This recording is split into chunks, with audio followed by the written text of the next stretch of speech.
제롬 파월 의장이 도널드 트럼프 대통령하고 회동을 했어요. 두 사람이 2019년 말 이후로는 처음이라고 하는데 뭐 별말은 나오지 않아서 그냥 시장도 원래 대통령이니까 한번 만나는 거지 정도로 넘긴 것 같긴 해요.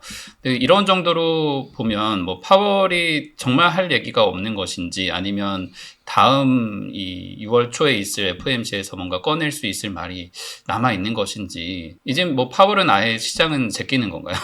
6월에는 뭘 얘기할 수 있는 게 있을까요? 6월은 너무 4월 PC만 봐도 이거는 아직 관세 영향이 반영이 안 된 거다.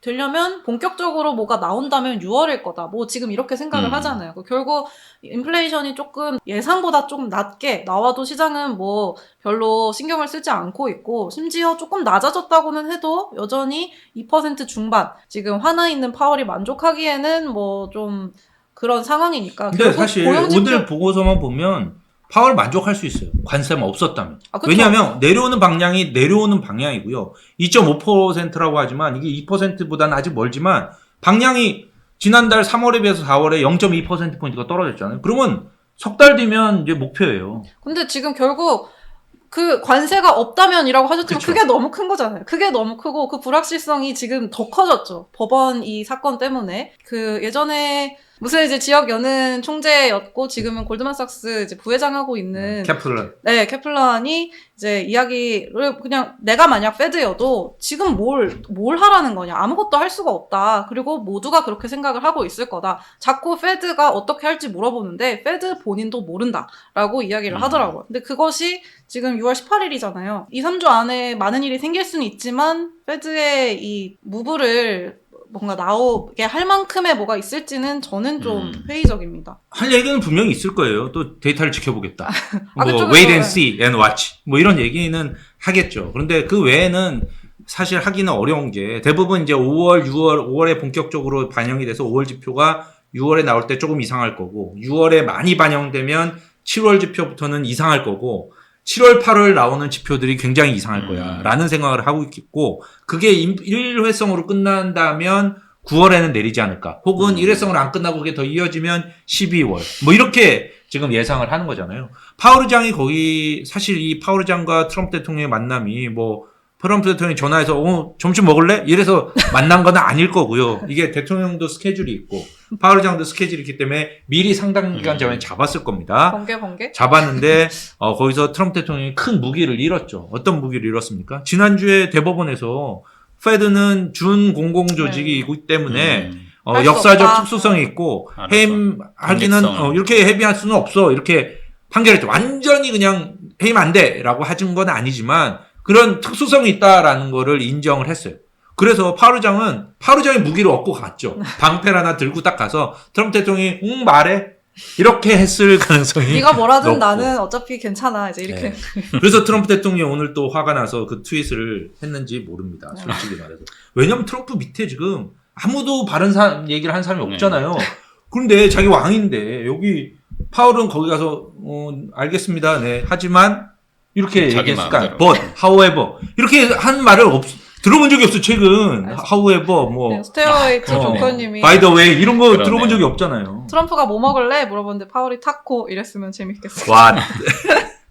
괜찮네.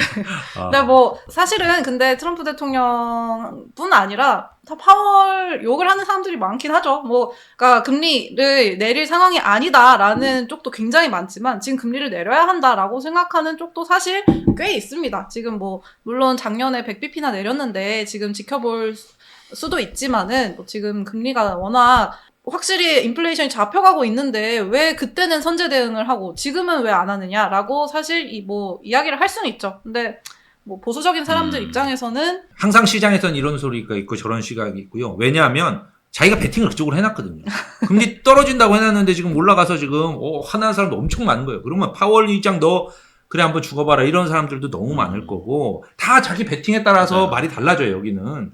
그래서 사람들을 잘 봐야 돼요. 그 말을 들을 때도 이 사람이 어느 쪽으로 베팅했을까라는 거에 대해서 생각을 좀 해봐야 되니까. 그러니까 빌 에커먼 같은 사람이 트윗 하잖아요. 그러면 거의 100% 자기 베팅하고 관련이 있는 거예요. 그렇죠. 뭔가 굉장히 거룩한 얘기를 하는 것 같은데 실질적으로는 내가 어떻게 이걸로 이익을 볼까라는 그거가 이 헤지펀드 하는 사람들이 다 그렇죠 뭐. 근데 비레크먼이 생각보다 이제 뭐 워낙 월가에서 신망이 없어서 무시당하긴 하지만은 확실히 트럼프 정부 들어와서는 꽤 적중률이 괜찮은 것 같아요. 트럼프 대통령이랑 뭐 통화를 할 친하니까. 수도 네. 있어요. 네. 할 수도 있어요. 뭐 예. 하버드 까는 것도 그렇고 네. 이 페니메이, 프레디맥도 그렇고 뭐 여러 가지 유명한. 관세 유예도 그렇고 상당히 생각보다 지금 적중률이 괜찮아요. 근데 저는 페드 내에서 우선 반대표가 안 나오고 있다는 거. 특히 지금 차기 의장 노리는 크리스토퍼 월러도 반대표를 안 내고 만장일치로 지금 동결이 나오잖아요. 그거는 여전히 그 합리적으로 봤을 때 지금 금리를 내리기는 어렵다라는 거고요. 그 반대표가 2표 이상 나온다라고 하면 그거는 억지로 페드 의장이 누르고 있는 거예요. 근데 그런 상황은 지금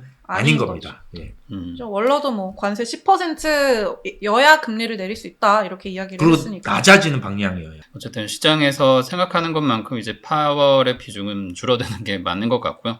아무래도 뭐 9월 이나 보고 있으니까 지표대로 가야 될 것 같고, 그리고 이번 달 이제 5월이 끝나게 돼요. 여러분들 뭐 한국은 더 빨리 6월을 맞이하게 되는데 6월에 큰 이벤트들이 있어서 간단히 시장에 좀 동력이 될 만한 것들인지 짚어보고 갈게요.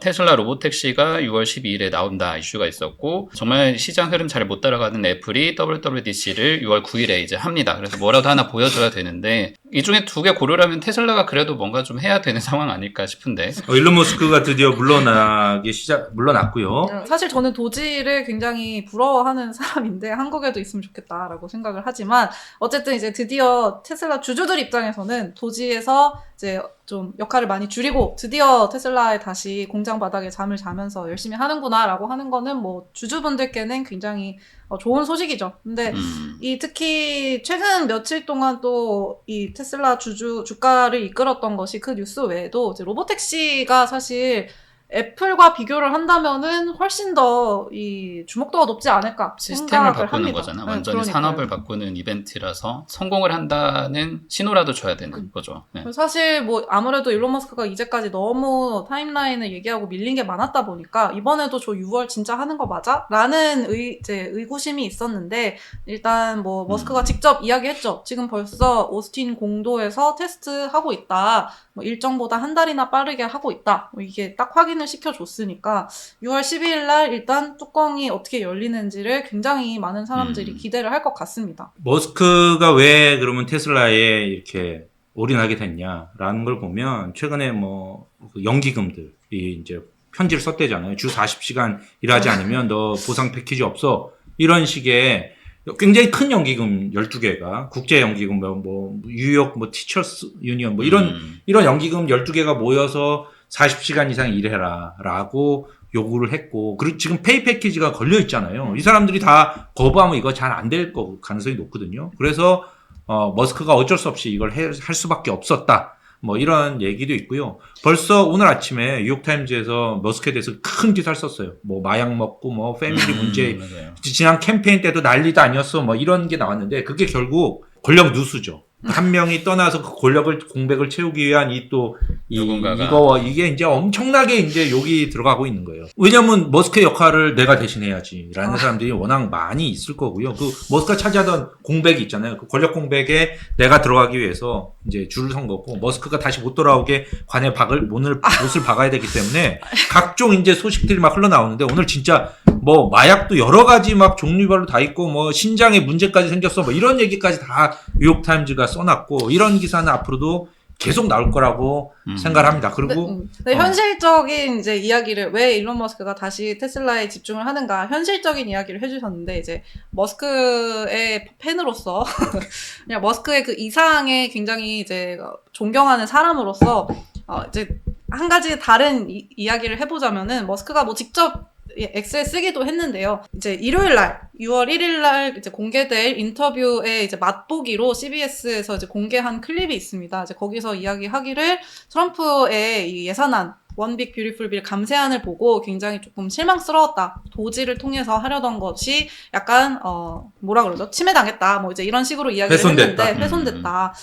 그러면서 결국 일론 머스크는 생각을 한 것 같아요. 결국 재정 지출을 지금 이 미국의 재정 적자 문제를 해결하기 위해서 지출을 좀 줄여보려고 했는데 결국 안 됐고, 그러면은 결국 미국의 성장을 위해서는 휴머노이드 로봇과 로보택시와 이 자동화와 이런 쪽에 내가 더 열심히 해가지고 성장을 높이는 것 밖에는 이 지출을 통제할 수 없으면 성장을 더 키우는 수밖에는 답이 없다라고 생각을 한 것 같습니다. 그리고 네. 본인이 그렇게 썼어요.